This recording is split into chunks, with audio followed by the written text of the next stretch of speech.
నేను ఒక ప్లేట్లో 1 కప్పు బ్రౌన్ రైస్ తీసుకున్నాను చూడండి. నెక్స్ట్ దాంట్లో ఉండే 1/2 కప్పు తోటి మినప్పప్పు తీసుకున్నాను. నెక్స్ట్ 1/2 కప్పు కందిపప్పు, ఇంకా 1/2 కప్పు గ్రీన్ పెసలు అంటాం కదా, పొట్టు పెసలు, అది తీసుకున్నాను చూడండి. ఇంకా 1/2 కప్ ఏమో మనం వైట్ అలసందలు అంటాం కదా, కర్రీ చేసుకుంటాం, అవి తీసుకున్నాను. ఇంకా 1/2 కప్ ఏమో రాజ్మా ఉంటుంది కదా, కర్రీ చేసుకుంటాం, ఇవి కూడా తీసుకున్నాను. నెక్స్ట్ ఇంకా దాంట్లో ఉండే చిన్న కప్పుతో చూడండి సగ్గుబియ్యం తీసుకున్నాను. ఇంకా ఆ కప్పు మెజర్మెంట్స్తోనే అటుకులు కూడా తీసుకున్నాను చూడండి. ఇవన్నీ యాడ్ చేసుకుని ఒక మంచి మల్టీగ్రెయిన్ దోశ నేను ఇప్పుడు ప్రిపేర్ చేస్తున్నాను. నేను మెజర్మెంట్స్ చేసింది ఈ కప్స్తోనే.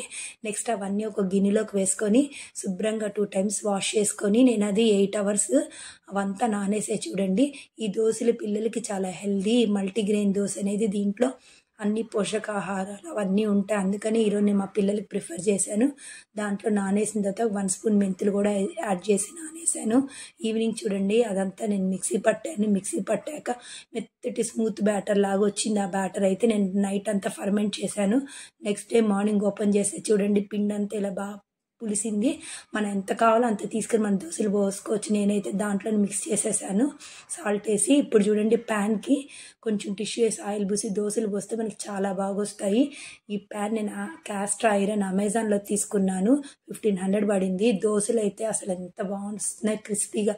వన్స్ ఒక్కసారి మన హీట్ అయితే చాలు, దోశలు చాలా టేస్టీగా చాలా బాగుంటాయి. ఇంకా ఇదేమో పొడి దోశ, అంటే ఆ పొడి నేను ఇంట్లోనే ప్రిపేర్ చేసుకున్నాను, కారం పొడి దోశ అనమాట.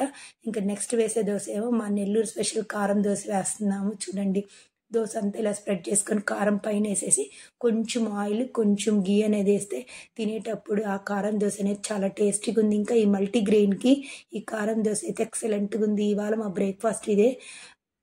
మీకు కనుక ఈ వీడియో నచ్చితే లైక్ చేయండి, సబ్స్క్రైబ్ చేసుకోండి, మోర్ వీడియోస్ కోసం వెయిట్ చేయండి.